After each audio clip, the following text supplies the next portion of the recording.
Cup syrup माफियांको उपरे कड़ा प्रहार फिल्मी स्टाइल रे हाईवे रे गोड़ाई घेन्स रे कोरेक्स माफिया गाड़ी को काबू कला पुलिस। मिशन टी कोनोसी सुपरहिट एक्शन फिल्म रो दृश्य भली आज हाईवे रे देखिबा को मिली पुलिस और माफियांको भितरे हाई वोल्टेज ड्रामा। आगे आगे कोरेक्स माफियांको द्रुतगामी कार आउ पछे पछे साइरन बजाई माड़ी चलीथिला पुलिस गाड़ी।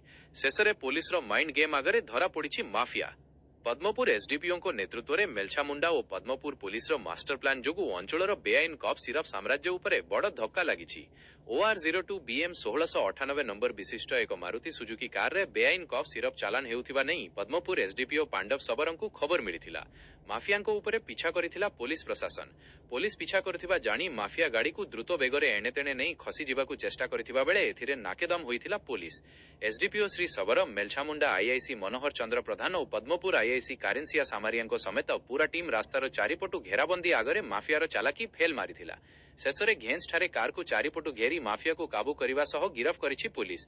गाड़ीरू बहु परिमाणर बेआईन कप सिरप जबत करा जायथिबा बेले एही नेटवर्क केउ केउ आडकु लंबिछि ताहार अधिक तदंत चलिछि।